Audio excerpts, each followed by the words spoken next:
sinon je te le dirai ensemble. D'accord. Merci beaucoup d'être là, ça nous fait hyper plaisir de vous retrouver toutes les deux. Vous êtes venus un peu sur chaque film ou presque. Enfin, c'est vrai. Vous êtes un peu les deux plus fidèles du Méliès quand même. Mais rien que ça peut s'applaudir quand même, non?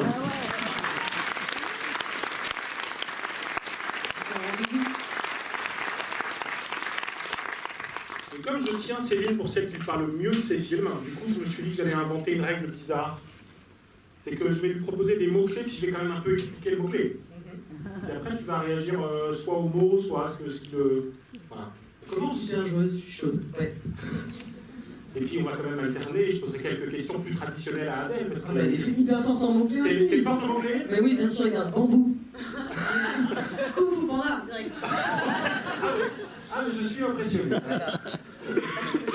Bon, je commence. Je vais juste en citer 2-3 comme ça, sur lesquels on va revenir. Je veux bien qu'on parle, on commence par un gros mot, hein. Interchangeabilité. Ok. Direct. Hein. Ok. On va parler peut-être de la question du voile. Je veux bien qu'on parle de la question des temporalités. Et je veux bien qu'on parle de la question de la littéralité. T'es prête? C'est parti, shoot. Elle m'a dit qu'il ne faut pas faire un débat comme ailleurs, donc voilà. Alors, je vais commencer par le dernier, par la littéralité. Je vais essayer d'expliquer pourquoi j'utilise ce mot-là. En fait, parmi les questions qu'on pose généralement quand on anime un débat, on commence par dire, voilà, pourquoi vous faites un film en costume alors que vos autres films sont très contemporains, notamment le dernier, Bande de filles, tout ça. Et en fait, j'ai une hypothèse, ouais, j'en ai plusieurs, mais qui est que, d'une certaine façon, il s'agit de revenir non seulement à un temps de bascule. Moi, mon ressenti après la première vision, c'est entre autres un temps de bascule entre l'âge classique et le romantisme. Je peux développer sur la question littéraire, tout ça, mais c'est pas le moment. Et il y a surtout l'idée de revenir à une espèce de les premières fois. Une espèce de revenir à un regard neuf, vierge, à des gestes qui sont faits pour les premières fois. Voilà, on va dans l'eau mais on ne sait pas si on sait nager. On n'a pas encore vraiment aimé. Ce qui fait que la toile blanche, en fait, du début, est pour moi une espèce de métaphore aussi d'un projet où on recommence tout à zéro. Et d'ailleurs, pour moi, cette toile blanche du début, c'est le portrait de la jeune fille. Déjà, en fait, sans qu'il y ait rien dessus. Parce qu'Adèle est quand même beaucoup définie, me semble-t-il, par le fait que c'est une surface vierge dans tous les sens du terme et qu'on va progressivement la dessiner, commencer par dessiner ses contours. Et du coup, ce qui me paraît... Ouais. On est un peu admiratif là. Ouais, bien sûr, bien sûr. Et alors, je reprends sur la littéralité. En fait, dans ces premières fois-là, il y a un truc que moi, qui m'émeut dans le film, à la troisième vision, ça peut vous revenir, hein, c'est la façon dont le film prend très au sérieux la question du langage, très au sérieux, sans être du tout en hauteur et condescendant avec le spectateur, simplement il exige de nous l'écoute. Et il le prend très au sérieux, y compris en étant très littéral dans le sens des mots. Par exemple, l'amour se dit, il se déploie, il travaille beaucoup sur le double sens, et donc on doit pouvoir avoir accès aux deux registres, et je pense que tout le monde a accès en même temps, vu les rires que j'ai entendus tout à l'heure. Et par exemple, les métaphores se prennent très au pied de la lettre, dès le titre. C'est-à-dire que le feu, c'est à la fois le feu réel, et puis c'est évidemment le feu amoureux. Et ça aussi, on va l'illustrer de façon très littérale, par exemple, avec un cœur qui flambe sur le premier portrait. Voilà, et donc, moi j'aime beaucoup ça dans le film, le fait de prendre les choses très au pied de la lettre, dans la littéralité. J'allais dire qu'il y a un autre exemple, on en reparlera sans doute, c'est que le film est fondé sur l'idée de travailler l'échange des regards, et d'une certaine façon, à un moment du film, tu fais ça, c'est-à-dire que tu fais un échange littéral des regards, puisque, si je ne me trompe pas, Adèle a tout à coup les yeux de Noémie. En tout cas, elle a les yeux tellement marron et noirs, qu'on peut penser que tout à coup, elle a les yeux de l'autre. Non, t'avais pas compris? Non, mais non, c'est pas grave. Ben, ça m'intéresse de savoir ce qu'elle t'a dit pour te convaincre qu'il y aurait des yeux d'une autre couleur que la tienne. C'est parce que... Non, vas-y, non, toi. Non, mais je sais pas, la réponse est un peu basique. Enfin, sur les pupilles dilatées, c'est juste à, comment dire, à la drogue, quoi. Oui, ça c'est l'effet premier, mais n'empêche que ça... Oui, je veux dire la métaphore, mais du coup... Pour expliquer aussi pourquoi on est littéral là dans notre réponse, c'est qu'il y avait de la réciprocité. C'est-à-dire qu'il y avait une scène qui suivait, qui a une coupe qui est coupée, qui est une des rares scènes coupées du film. et il n'y en a qu'une, c'est celle-là, où Noémie elle-même avait les pupilles dilatées et avait une hallucination. Voilà. Donc c'est pour ça que je pense qu'Adèle, elle est coupée de la métaphore, c'est que cette métaphore, elle est née d'un choix d'écriture qui s'appelle le montage. Pas mal, pas mal. Non, mais ça n'enlève rien par ailleurs. Ça a à voir avec la question. Anecdote hallucinée trop cool. J'ai jamais dit ça à personne. Ah ouais. C'est clair. Que tous les journalistes dans la salle prennent leur calepin. Non, mais par ailleurs, juste derrière, on parle des sorcières, de l'ensorcellement, on voit bien que cette espèce de modification du regard, c'est aussi, elle dit qu'elle est en partie possédée. Enfin, oui, non, le fait qu'elle ait la pupille dilatée d'un coup, le regard qui change, comme disent vos yeux, dans un film qui ne parle que de ça, effectivement, je ne peux pas vous dire que vous avez tort. Alors, merci. Est-ce que toi, dans le rapport à par exemple, cette littéralité de la description du sentiment amoureux, ça faisait partie de tes règles du jeu? En tout cas, il y avait l'envie, effectivement, d'écrire et d'agir en primitive. C'est-à-dire, pas dans une réflexion sur le cinéma, c'est comme on l'entend souvent. Le film ne parle que de ça par ailleurs. Bien sûr, il y a totalement une réflexion sur le cinéma, mais il n'y a pas une réflexion sur la cinéphilie. On confond souvent. Il n'y a pas une réflexion sur l'historicité du film de genre, de quel est le film en costume. On ne cherche pas, il n'y a pas d'envie d'être à cet endroit-là. Je m'en fiche complètement de faire partie de cette histoire-là. Au contraire, il y a la volonté d'être candide, et on ne l'est pas. On ne l'est pas, on n'est pas des candides, on est plutôt des lucides, je pense. Mais d'être candide dans la fabrication des images et des personnages, c'est-à-dire de sortir de conventions et de se mettre dans quelque chose qui est effectivement plus droit, plus littéral, et ça joue à plein d'endroits en fait. C'est-à-dire que ça joue dans le dispositif même, dans le simple fait que ce soit une histoire d'amour lesbienne, par exemple. Déjà, on est primitif parce que c'est tellement peu raconté, ou alors raconté par des gens pas concernés, qui ont tout à fait droit, par ailleurs. Pas droit, mais je veux dire, c'est différent. Il y a d'emblée l'idée de quelque chose qui est à la fois à réparer comme combler, réparer comme consoler. Et donc ça, en fait, plutôt que de commencer à parcheminer, à faire des palimpsestes, à écrire sur d'autres écritures, on décide d'avoir quasiment la candeur d'inventer. Voilà. Et ça, c'est au niveau de l'écriture, au niveau déjà de cette histoire d'amour, de ces deux personnages, au niveau de leur dialogue, qui n'est jamais centré autour d'un conflit. Jamais. Il n'y a jamais de conflit. Elles sont toujours dans l'approfondissement de leur conversation. Et on n'est pas. Or, c'est le conflit qu'on nous apprend. On nous apprend à écrire des scènes de conflit. Les méthodes, en France, on ne nous apprend rien pour les éprouver. Mais aux États-Unis, dans les méthodes, dans l'écriture, ça ne s'apprend pas, c'est une divination, c'est une pratique.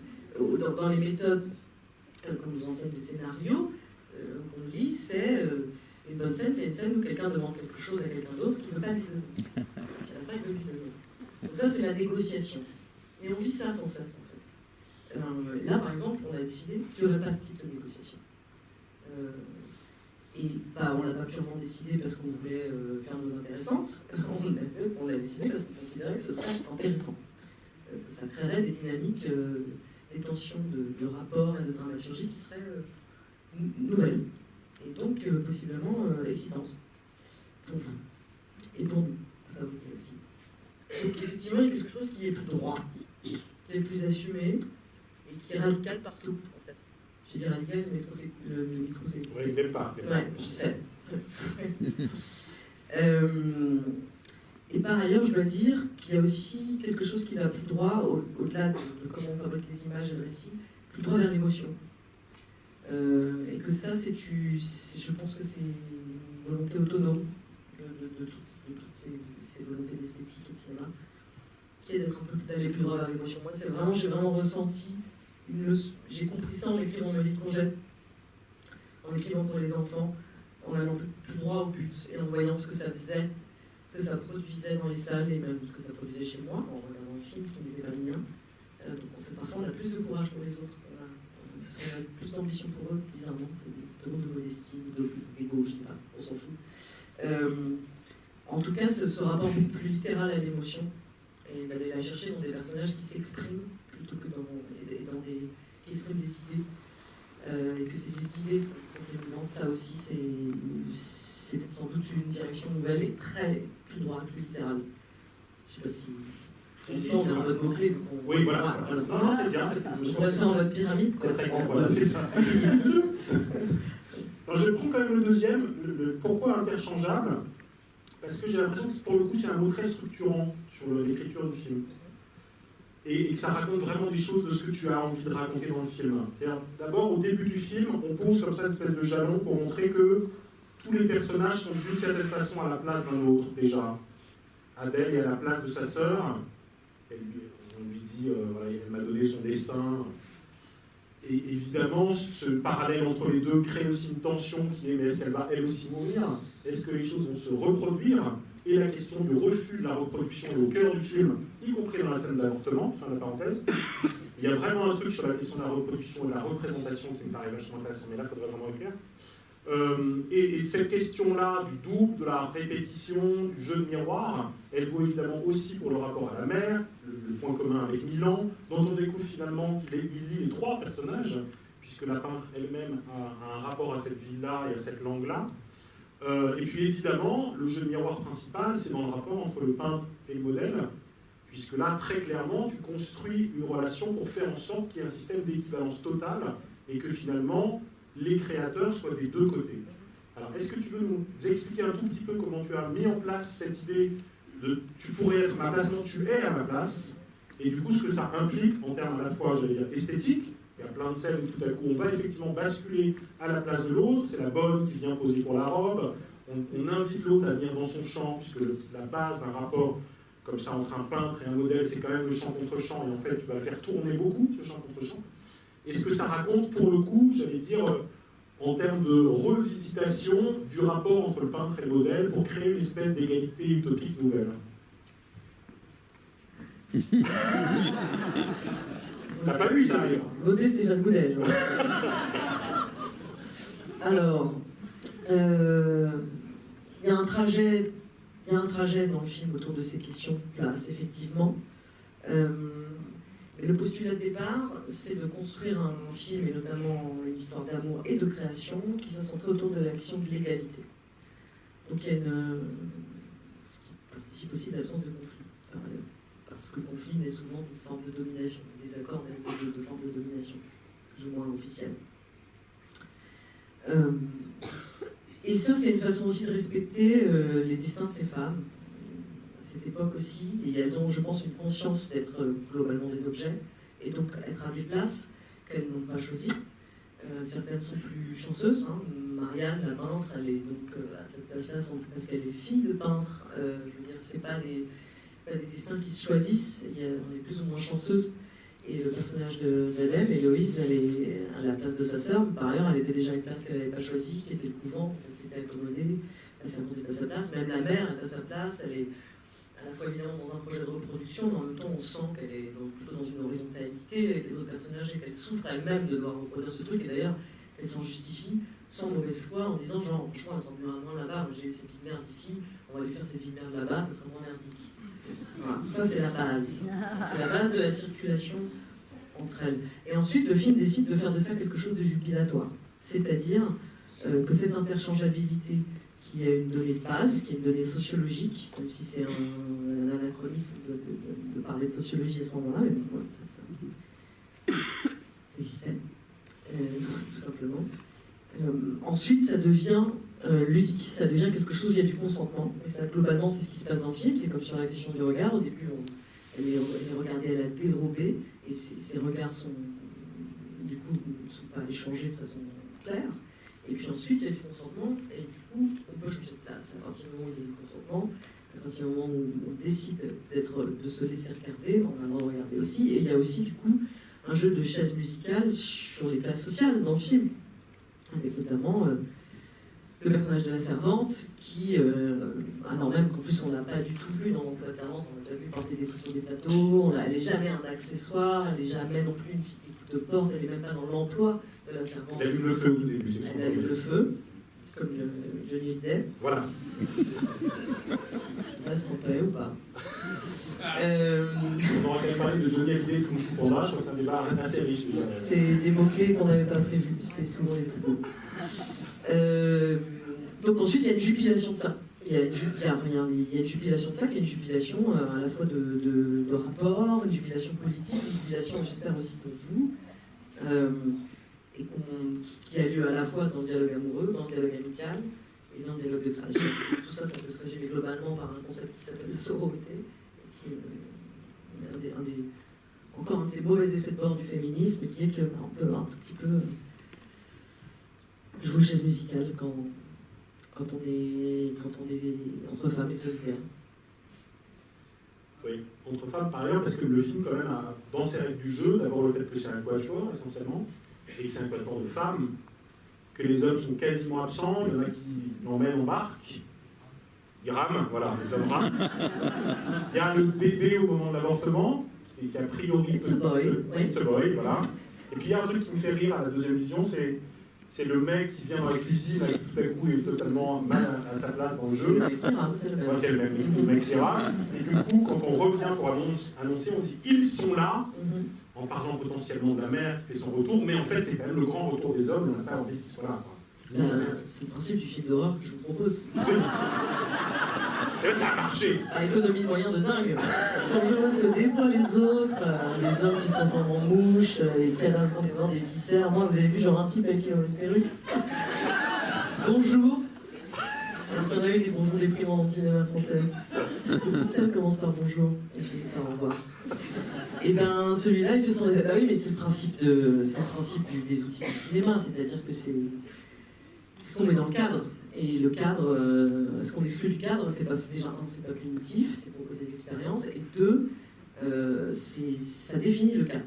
Et donc pour moi, enlever les hommes du cadre, on va passer à raconter qu'ils sont à la marge du cadre, donc ça le définit. Hein. On sait très bien ce qui n'est pas dans le cadre, vous savez très bien.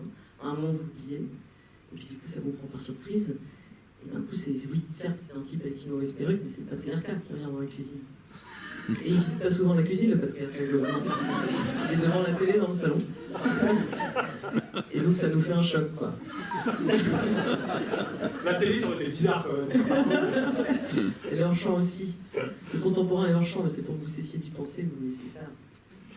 Adèle, je veux bien que tu me racontes d'une certaine façon comment tu as été associée en amont au film, puisque Céline l'a écrit pour toi, sans savoir encore qui était. Ouais, quand même.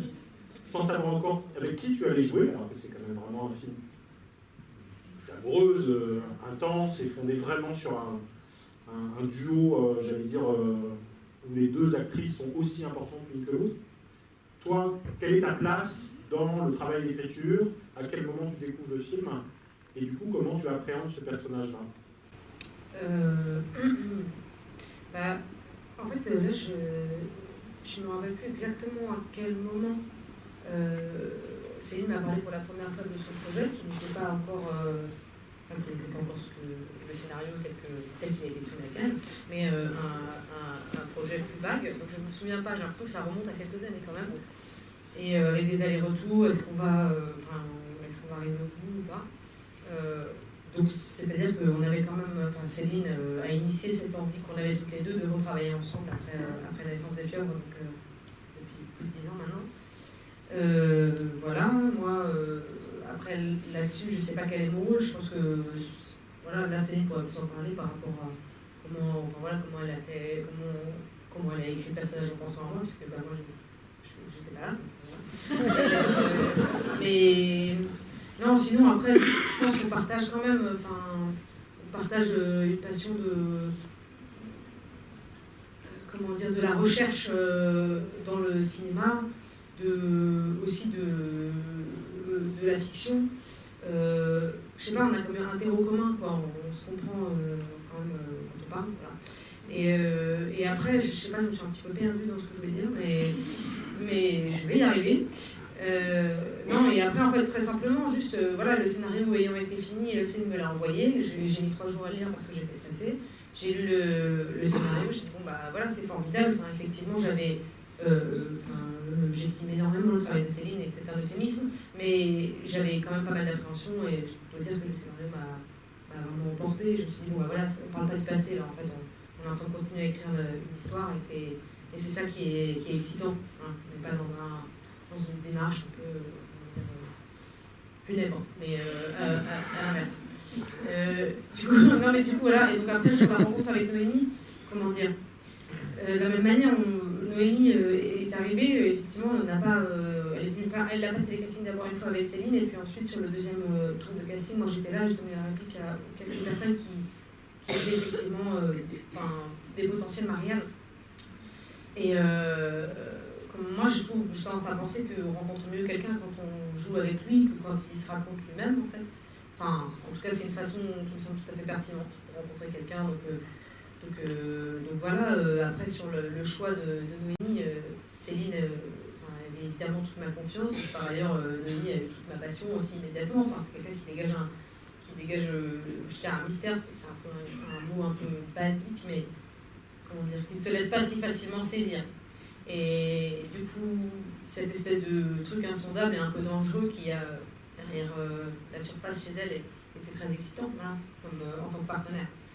Donc ça, c'est pour la rencontre avec Noémie, et après, du coup, je réponds à toutes les questions. Oui, vas-y. Et du coup, sur la constitution du personnage, bon, voilà, comme a dit Céline, de manière très claire, là, il y avait quand même une dimension dans le personnage pour moi qui était le passage de l'objet au sujet. Et en fait, je me suis un peu excitée parce que j'aime bien en fait élaborer des théories sur les films. Ce ne sont pas juste des personnages, c'est aussi des rapports à l'art, des rapports à la création. C'est pas comment dire, ils changent presque de nature d'un film à l'autre, si vous voulez. Et dans ce film-là, en fait, ce que j'avais envie de faire d'un point de vue artistique, c'était de créer une sensation de travelling, mais qui passerait par une évolution des modes de jeu, entre un mode de jeu qui serait au départ du film beaucoup plus... moi, je trouvais que c'était assez hiératique, en fait, avec un personnage qui est vraiment... un visage qui est utilisé comme un masque, et des mots très contenus. Et pour évoluer, en fait, pour créer, comment dire, comme le travelling qui permet qui est en fait le regard de Marianne sur Héloïse, et du coup de voir que ce regard se réchauffant, eh bien le personnage se transforme. Donc en fait c'était ça, la base de l'idée, c'était un peu de créer cette impression de travelling, donc en glissant vers un mode de jeu qui serait plus spontané, plus vivant, joyeux, si on veut, les émotions plus spontanées, voilà, plus furieux en fait. Et donc voilà, ça c'était l'idée de base, et après je dois dire que je trouve que ça marche aussi d'un point de vue politique, puisqu'il s'agit donc de parler de la transition de l'objet, qui est une sorte de destin, c'est-à-dire de vie préécrite, de destin, voilà, on se dit, bon, bah, en fait, mon destin est de passer, d'avoir préservé ma virginité au couvent et ensuite de garder ma valeur dans le cadre d'un mariage, donc d'être un objet de transaction. Voilà, donc cette situation d'objet, de la passer en mode sujet, à partir du moment où il y a l'interaction, en fait, et où il y a tout d'un coup l'exaltation de la rencontre amoureuse et puis l'exaltation de la création, de l'art, etc. Donc, j'ai trouvé qu'au final, cette idée que j'avais eue, qui était un peu, on va dire, théorico-artistique au départ, en fait, elle marchait bien d'un point de vue politique également. Et elle marchait bien, parce que moi, elle ne m'avait pas dit tout ça. Oui. Tu l'as fait venir, toi. Non, mais c'est vrai qu'on a quand même une forme d'indépendance dans les réflexions. Mais du coup, la première fois qu'elle a dû ouvrir la bouche, donc pas le premier jour de tournage, peut-être le troisième, parce qu'en plus on a tourné des choses un peu plus silencieuses, vous avez vu, c'est ce moment-là. La première fois qu'elle s'est mise à parler, je me suis dit, ok, elle a un plan, elle a une idée, et cette idée, c'est évidemment la bonne, parce qu'elle est tellement forte. Et elle aussi, mais ça j'ai pas besoin de dire, enfin c'est ça. Mais que, en fait, j'ai compris ce qu'elle était en train de fabriquer et comment ça dialoguait avec mes idées et ce qui était écrit, c'était genre vraiment joyeux. Et en fait, il a fallu faire confiance. Moi, j'ai fait confiance à ça tout de suite. Oui. Et je. Oui, voilà. Non, et puis voilà, quand on travaille en collaboration, je veux dire, on n'est pas obligé de toujours tout échanger. Enfin, moi, je fais confiance à la mise en scène de Céline, qui marche d'un point de vue très aussi rythmiques, avec des gestes repères signifiants qui sont, pour moi, qui sont la marque de fabrique de la mise en scène de Céline. Et au sein de ça, on a une autonomie, nous, en tant qu'acteurs, pour créer notre propre mise en scène dans notre jeu, quoi. Ce qui est étonnant quand on entend parler d'évolution du jeu et ce travelling là, c'est que pour le coup ça fait penser à un autre travelling qui va complètement dans le sens, mais qui est une décision de mise en scène, qui est celui de la découverte de personnage, puisqu'on est d'abord dans l'ombre, et donc c'est une figure de l'ombre qui est plutôt du côté des morts, et le film rejouera avec ça ensuite, notamment par le mythe d'Orphée, Eurydice, la balade sur la plage pour aller regagner le feu, etc. Et puis ensuite, on va sortir avec elle, et on ne verra que son dos, avec cette espèce de capeline. Je suis nul en vêtements féminins, je ne sais pas comment ça s'appelle. C'est ça? Cap.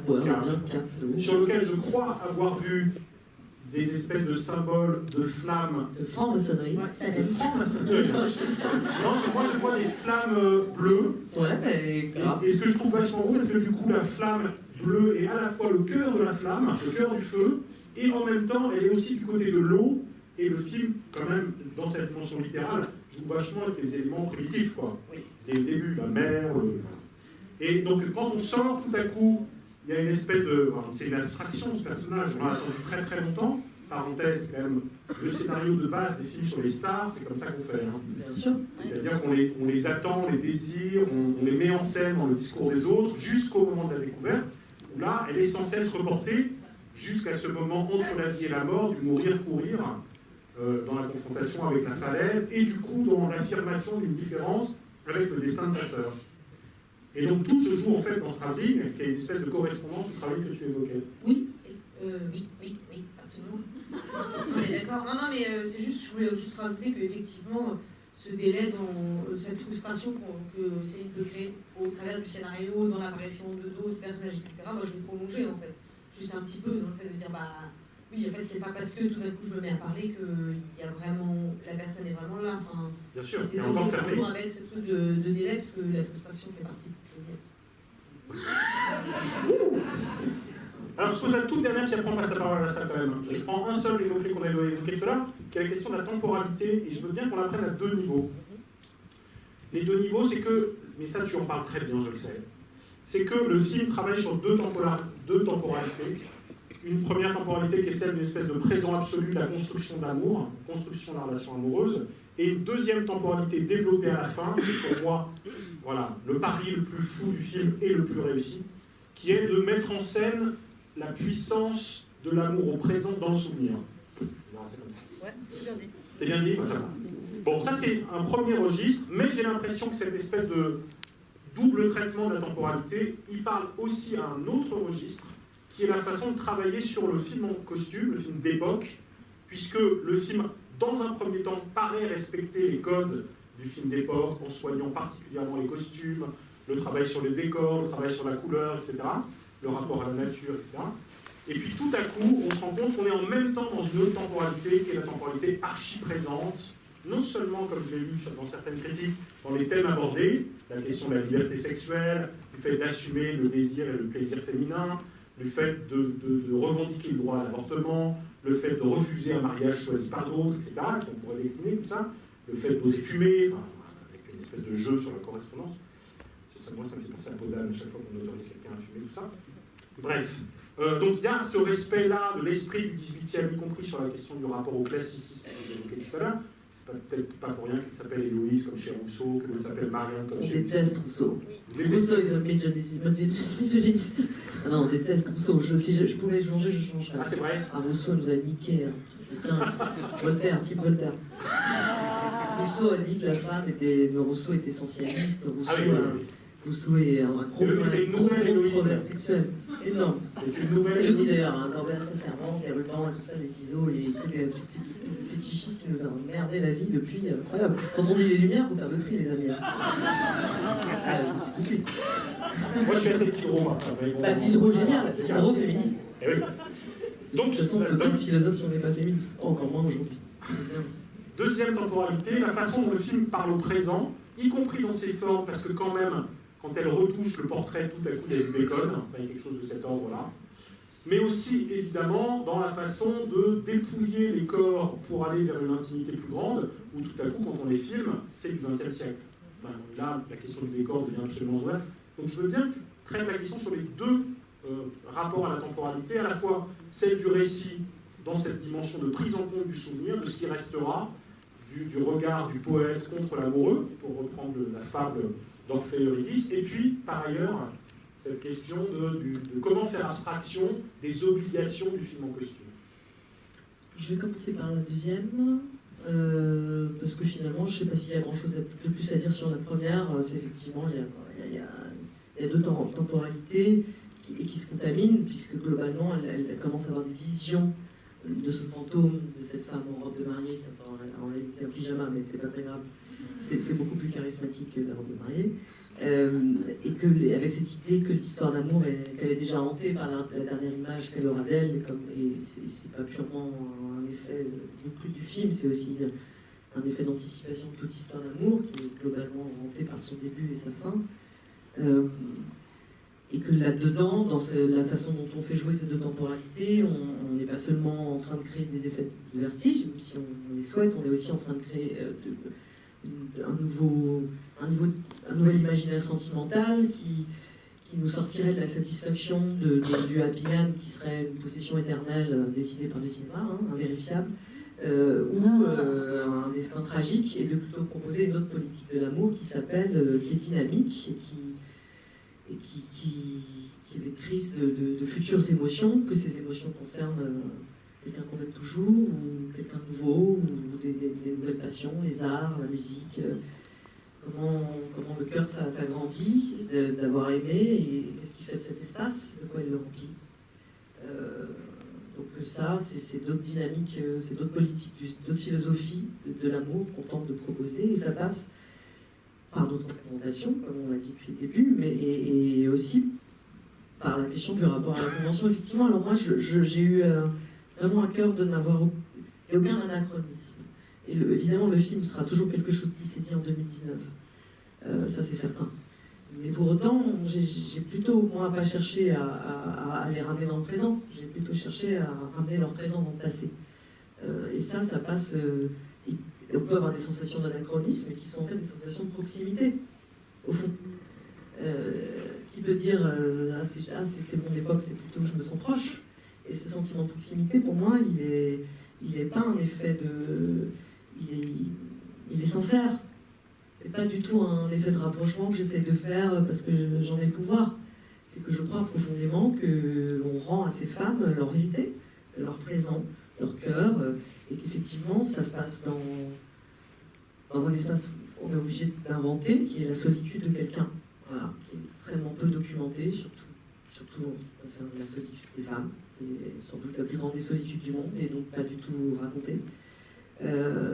Et que le cinéma, il nous permet d'être intime, c'est un outil d'intimité avant tout. Et que pour moi, il n'y a vraiment pas du tout de volonté de tordre quoi que ce soit, mais plutôt au contraire d'aborder ça avec une grande simplicité, en considérant qu'il y a une permanence des désirs et des sentiments, et que si on ne m'a pas transmis ces émotions qui m'ont dû passer, peut-être que je peux prendre moi mes émotions et les transmettre au passé, que ce sera aussi juste que si c'était l'inverse qui s'était passé. Parce que moi, je me sens proche de Madame de Lafayette. Je me sens proche de la princesse de Clèves. Il y a peu d'héroïnes dont je me sens proche, parce qu'il y a peu d'héroïnes, mais toutes les héroïnes qui existent, beaucoup des héroïnes qui existent, qui ont réussi à traverser le temps, je m'en sens proche, peut-être parce que je les ai lues, et du coup je me suis rapprochée d'elles, je sais pas, et peut-être que c'est ça que je cherche à faire ici. Mais en tout cas, il y a vraiment la volonté de ramener du présent plutôt que de les ramener dans le présent. Ça, c'est vraiment très important, et on a travaillé très précisément. Et quand je lis des critiques qui disent que le film joue avec l'anachronisme comme une paire de converse dans le dressing de Marie-Antoinette, qui est un film que j'adore par ailleurs, donc je ne suis pas du tout en train de jouer la rivalité avec Sofia Coppola. Ouais. Et ben c'est parce qu'on peut qu'on le fait pas, parce que c'est trop bien d'être ensemble sur cette scène. Bonsoir Sofia. Et ben non, mais il y a ces volontés-là qui sont les mêmes et qui sont vouloir ramener du présent. Mais nous, on est passé par autre chose, on est passé par l'intime. Et cet intime, moi, j'y crois à mort. Je sais pas si j'ai raison, Mais je crois complètement à la reconstitution de ces chœurs qu'on a fait. Complètement. J'ai posé la dernière question à Adèle, puis après on passe la parole à la salle. C'est une question qui normalement devrait être posée à Céline, mais comme je sais que le chant et le contre-chant sont absolument équivalents, du coup il faut la tenter, quoi. Non, c'est que le film parle aussi vraiment du rapport aux arts, en mettant en scène 3 arts principaux qui sont vraiment présents. Le livre, une des premières questions qui crée du lien, c'est est-ce que vous avez amené un livre, et le don de ce livre provoque la lecture d'Orphée Eurydice. Et du coup une métaphore sur l'ensemble du film. La musique, puisqu'on a une esquisse de jeu au piano avec d'ailleurs un voile sur le piano qui renvoie avec d'autres voiles, mais on n'en parle pas maintenant. Et puis évidemment, et cette musique qui tout à coup résonne très très fortement à la fin du film, et puis la peinture évidemment. Avec une idée quand même, c'est que d'une certaine façon, l'art est le point d'orgue du sentiment. C'est-à-dire que c'est lui qui va retenir vraiment le cœur de la relation, et que du coup tout rapport nouveau à l'art, et c'est aussi pour ça qu'on est au XVIIIe et pas de nos jours, permet de garder intacte la note de l'émotion, du rapport à l'autre. Toi, dans quelle mesure vous vous êtes parlé de ça avec Céline, de cette espèce de capacité qu'a l'art de prolonger le sentiment de la vie, puisque c'est quand même vraiment au cœur du film.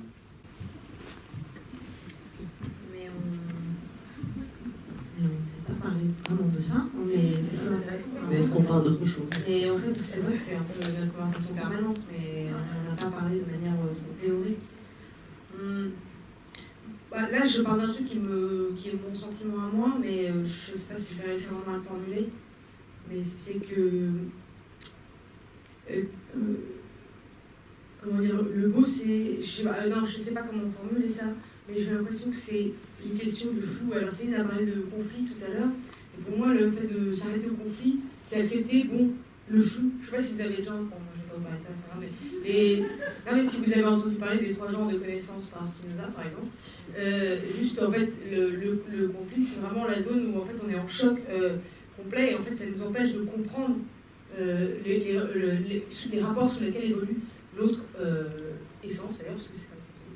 Mais, et je veux dire, c'est qu'en fait, c'est une façon de ne pas vraiment regarder le vrai problème. Vous voyez, c'est un problème de... Je n'arrive pas vraiment à dire, mais disons que c'est une première zone de flou. Et après, la deuxième zone, en fait, qu'on arrive très rarement à percer, c'est celle où on arrive à prévoir les rapports de l'autre et à s'agencer avec ceci, n'est-ce pas? Et cette zone-là, déjà, c'est assez miraculeux quand on y arrive. Mais en fait, la question est, ces rapports témoignent d'essence, et le troisième genre de connaissance, c'est effectivement la compréhension intuitive des essences. Je ne sais pas si il y a des spécialistes dans la salle qui est peut-être un peu choqués, mais je veux dire, c'est ça. Je viens de partir en même là.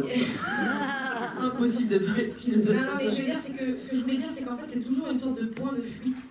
La beauté est là, et qu'il y a un endroit où on s'arrête et on n'arrive pas à percevoir de manière, plus perçante en fait. Et parfois on appelle ça, en chemin, on appelle ça une histoire d'amour. Alors on va l'incarner dans une personne et se dire, et si on se trompe, on va essayer de posséder cette personne parce qu'on se dit c'est cette personne la beauté ou ce qu'on veut.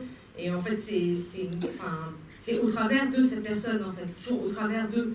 Et en ça, l'art est effectivement un point de fuite et un point d'orgue parce que en fait c'est ça, c'est toujours au travers de l'art, au travers de l'amour et donc c'est ça que je voulais dire. Enfin, c'est-à-dire, pardon, c'est pas clair. Tu peux recommencer sur Spinoza? Non, mais c'est ça que je veux dire. Enfin, voilà, après, on m'a jamais posé cette question. Donc, bah oui, bah. C'est le brouillon, hein, après. C'est le jeu. Vivement la petite finale. Voilà. Donc, cela dit, l'art et l'amour sont. Ouais, ça s'applaudit quand même. Pour finir sur mon tour, l'art et l'amour sont quand même vraiment renvoyés dos à dos dans le film, parce qu'il y a quand même ce propos sur. Voilà. Est-ce que quand on est amant, on est toujours créateur? Et on voit bien que les amoureux sont filmés comme des créateurs et des artistes. Oui, mais c'est sans doute créer quelque chose.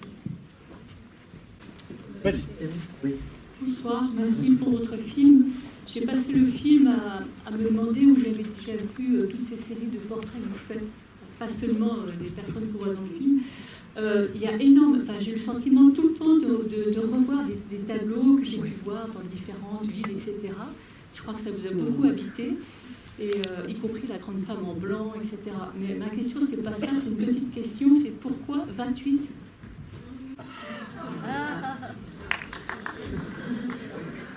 Alors c'est le nom de mon enfant. Pourquoi 28 28 Yama. C'est quoi alors? Votre enfant. Oui, c'est vrai. Merci, madame. Alors, non. Donc, en fait, oui, il y avait une raison que j'ai coupée, que j'ai pas tournée. Donc, c'est quand je l'ai coupée, c'est que j'ai décidé de pas la tourner.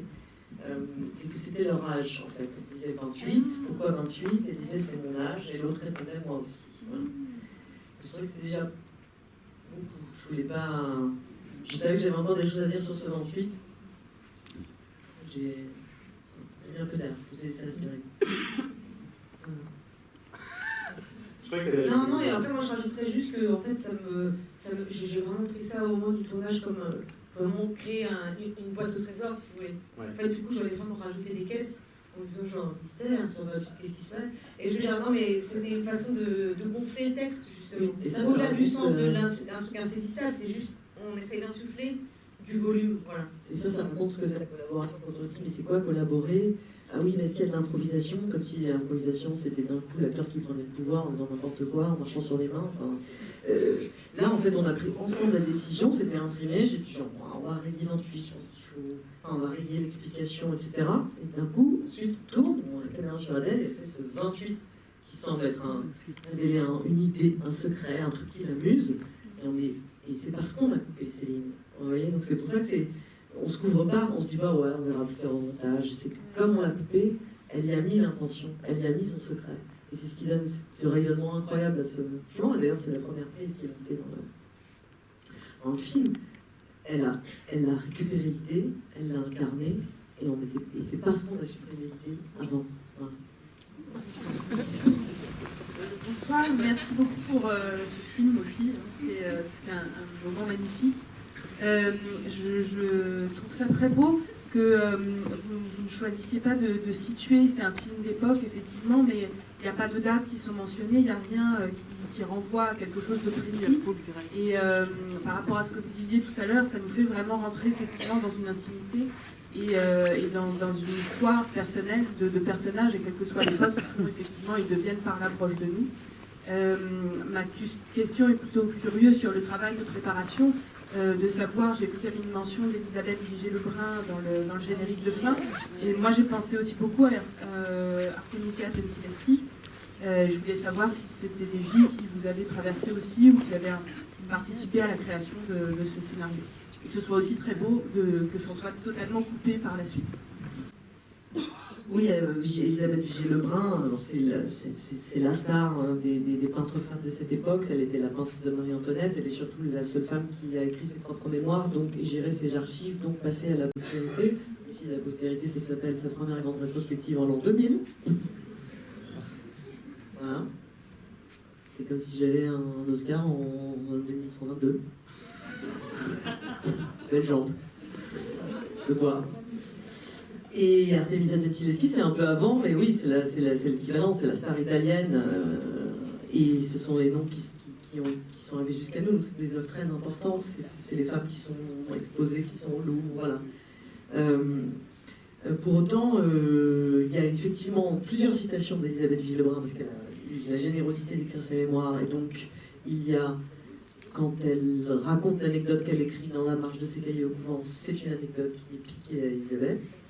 Quand elle écrit comment il faut peindre l'oreille dans l'escalier, ça c'est un texte d'Elisabeth. Quand elle est globalement même sur le protocole, sur combien de temps elle prend à faire un visage, quelle est l'estrade, où elle a tout décrit, tout raconté, donc c'était des points d'appui très forts. Mais je ne voulais pas du tout m'inspirer d'elle, parce qu'elle, c'est la star.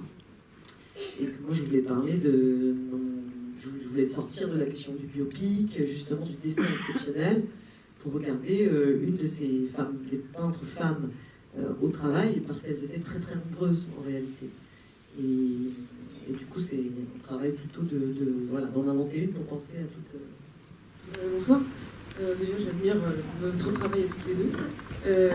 Du coup, je voulais savoir, vous avez un peu répondu à ma question, mais si vous aviez une affinité particulière avec la peinture.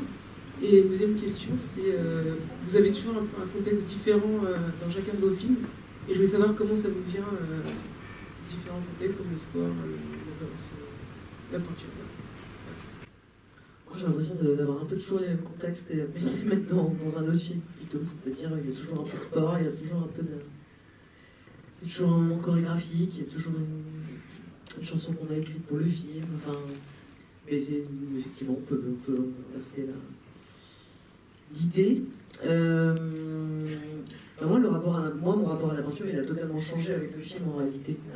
C'est-à-dire que je regarde plus du tout les tableaux de la même manière et je me fais pas mal virer des musées. On reste pas dans la zone de sécurité. Parce que j'ai vu les couches, en fait. C'est aussi ça que je voulais vous montrer. Plutôt que la question du grand œuvre, on ne sait même pas si c'est une bonne peintre ou une mauvaise peintre, on s'en fiche. Ce qui compte, c'est quoi le travail, c'est quoi les couches du travail et c'est quoi la modernité. Là, moi, ce qui m'a fasciné quand j'ai vu, pour la première fois de ma vie, quelqu'un peindre un tableau devant moi, dans sa totalité, et ben, ce qui m'est arrivé pour ce film, avec Hélène Delmer, la peintre qui a fait les gravures, c'était que ça prenait vie de façon... C'était totalement inattendu ce qui se passait. Totalement inattendu, la sous-couche, le machin, le truc, tout était fou. Et ben, à un moment, je me disais, si elle s'arrête là, elle est artiste, bon, peut-être pas contemporaine, mais elle fait de l'art moderne, vous voyez. Et que dans ces questions des couches, ces questions de qu'est-ce que c'est que... Quand est-ce qu'on s'arrête? Qu'est-ce qui fait modernité? Qu'est-ce qui fait représentation? C'était surtout ça qui me fascinait. Et depuis, si j'ai assez de temps libre, je vais dans un musée, et ben je regarde la chose complètement différemment. C'est un nouveau rapport. L'aventure comme objet de pensée, plus que même si on regarde souvent les hommes comme des objets de pensée, mais c'est-à-dire comme des objets finis qu'il faudrait analyser. Mais la pensée de la profondeur de la couche, de l'épaisseur, ça c'est autre chose en fait. C'est penser au geste aussi, où on commence, où on s'arrête. C'est une forme de réponse, je pense. Voilà. Moi je voulais poser la question pour c'est sur le voile que vous mettez sur les deux femmes. Si c'était si c'était des femmes qui portaient le voile comme ça à cette époque-là, ça n'a pas l'air de couvrir vraiment de les protéger du vent. Ah, c'est foireux ce truc, ouais. Donc quelle distance de... Alors ça c'est typiquement une question qui explique aussi comment on travaille. Ce voile est né de deux choses. La première chose c'est que je cherchais à faire une scène de premier baiser qui serait marquante, donc qui nouvelle. Et pas juste un petit peu de moutarde là, moi aussi ça va. On l'a vu pas mal celle-là. On l'aime bien. Et du coup je me suis beaucoup pris la tête et j'ai fait des listes de scènes de baiser. Et il y avait l'idée, d'un coup il y a eu l'idée de dévoiler sa bouche comme on dévoile son regard, hein, et comme on se déshabille. Et là je me disais, il y a une chorégraphie qui va être haletante, il y aura le tissu, on verra les lèvres, on sentira le souffle, ça sera très cinégénique, et puis il y aura cette décision de baisser et l'autre qui baisse, et il y en aura de coup on aura sans un mot, un baiser dans un consentement total, et on sera dans comment on crée ça, comment on crée, à quel point c'est sexy la réciprocité. Et que cette chorégraphie-là, elle allait être super émouvante. Donc je me suis dit, je vais voiler leur bouche. J'avais un autre problème. Mon autre problème, c'est que je ne voulais pas qu'elles aient de chapeau. Obviously, qui a un chapeau dans cette salle? Personne, j'espère. Laissez-les à vos pieds. Peut-être discrètement le mec. Et donc, je ne voulais pas qu'elles aient de chapeau. Et alors, évidemment, il y a plein d'historiens de droite, qui sont ceux qui sont les experts, qui valident un petit peu les trucs, qui vous disent est-ce que ça va, est-ce que vous savez pas, qui ont commencé à me dire non, mais on sort pas tête nue. Et moi, ça me faisait vraiment chier cette idée de chapeau. Je trouvais ça pas du tout charismatique. Je regardais les modèles de chapeau de l'époque, j'aimais pas. Et du coup, je me suis dit, je vais faire 2 en 1 pour justifier ce voile, parce que je vais pas leur mettre ce voile uniquement quand elles vont s'embrasser, ça va être grillé, vous allez dire, qu'est-ce qui se passe? Donc il faut que je le mette avant, donc je vais le mettre 3 fois, parce que c'est la règle de 3. Et donc, et ça va me résoudre mon problème du chapeau. Parce qu'on va faire un truc dans les cheveux cool, comme dans les tableaux d'Elisabeth Vigée-Lebrun, qui avait inventé un truc pour m'aider dans le futur. Et du coup, j'ai cumulé les délires, j'ai intersectionnalité des enjeux, mais Mais j'ai quand même dû un peu lutter auprès de la costumière, parce qu'au final, on n'a pas envie de faire l'anachronisme, et là, il y a un peu ce truc. Hein. Ces voiles ont été un peu difficiles à obtenir. On les trouve chez Pinky. Élection printemps-été. Je me posais la question du choix par rapport aux sorcières et à l'avortement, si ça va au-delà du politique. C'est quoi au-delà du politique? Les sorcières, c'est un thème qui est actuel, donc je le comprends. L'avortement, c'est aussi actuel parce que il y a des régressions sur la planète. Du coup, je le comprends très bien politiquement. Est-ce qu'il y a c'était très beau artistiquement, le feu. Il y a ce rapport qu'on a déjà dit entre le passage du sujet et puis la représentation. Mais est-ce qu'il y a autre chose que je n'ai pas forcément compris? Moi, je pense que vous avez tout compris. De toute façon, en plus, moi, vraiment, je n'essaierai pas de fabriquer des images dont je penserais qu'elles seraient intimidantes. Je ne dis pas que ça n'existe pas, je crois que ça existe beaucoup. Mais c'est pas du tout du tout l'objet. Rappelons-nous du premier mot-clé de Stéphane. Littéralité. Il y a effectivement tout ce que vous dites dans cette image, et peut-être que ce qu'il y a de plus, c'est que elle le dit sans le dire, et ce qu'il y a de plus dans cette image, dans cette scène d'avortement, qui est convoquée par l'imaginaire de ces femmes savantes et solidaires qui s'accompagnent dans cette scène de sorcières, du quotidien des sorcières, c'est que c'est pas parce que c'est qu'on se contente pas uniquement de représenter la situation, pour le coup littéral, c'est qu'on rajoute une image, et que cette image qu'on rajoute, c'est un enfant, un bébé, qui participe à ce moment, et que c'est cette image-là qui peut-être peut faire énigme, mais elle fait pas énigme, elle est le supplément d'âme, elle fait votre trouble, et donc elle fait votre question. Donc moi je pense que vous ne vous questionnez pas, je pense que vous êtes dans vos émotions, et c'est bien. Et je vous remercie. Derrière, il y a quand même cette chanson-là, puisqu'il y a deux temps chantés, Vivaldi, et puis joué musical, Vivaldi à la fin et précédemment au piano, mais il y a aussi ce temps musical là, autour de la chanson en latin, qui veut dire « je ne peux pas voler ». Si je Ils ne savent pas voler. Ils ne savent pas voler. C'est un pluriel. C'est un masculin. Et c'est un masculin. Mais je me rends compte que c'est ambigu et j'en veux beaucoup à Google Translate latin. C'est ça de pas rémunérer les gens. C'est très rapide, c'est filmer comme peindre. Voilà, ça s'arrête là. J'aimerais vous entendre. J'aimerais vous en parler. Moi, ça m'a. En effet, je reverrai le film. Ah, bah quand même. Ouais, parce que il y a des scènes qui se regardent comme des tableaux. Il y a des strates.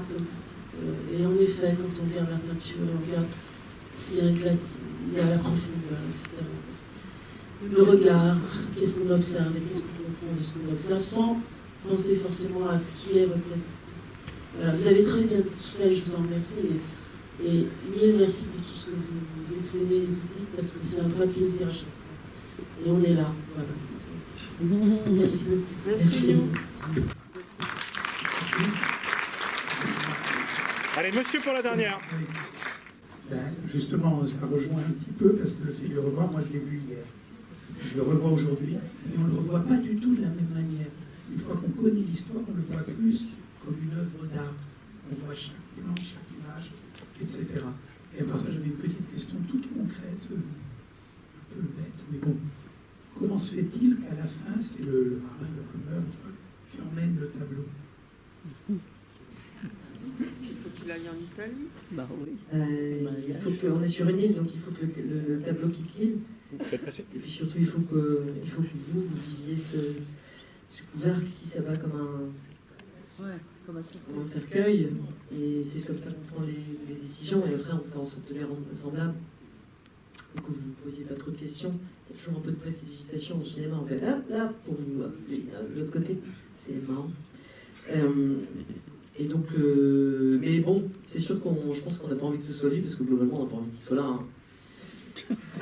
Non, mais c'est vrai. C'est vrai. Mais je voulais pas qu'elle soit. Il y avait aussi une autre fin, enfin, je vais être un peu plus généreuse que ça. Il y avait une fin où elle repartait sur le bateau, qui est une baleinière. Et la caisse se remettait à tanguer des deux côtés. Et on retombait dans cette rythmique boum, boum, boum sonore que vous auriez reconnu. Si vous êtes super attentif, je sais, on va dire plus. Et la caisse possiblement pouvait tomber, et on était dans un ultime suspense qui était genre, s'il vous plaît, que ce truc tombe. Quoi. Je me suis dit, bon, il y a déjà 3 fins après, c'est trop. Donc je ne l'ai pas fait. Et j'avais mal de mer sur la baleinière aussi. Et peindre comme filmer, moi c'est vrai que j'ai eu assez peu en tête l'idée d'avoir des références picturales pour faire les cadres, mais par contre je crois qu'on s'est posé avec la chef opératrice Claire Maton les mêmes questions que le peintre.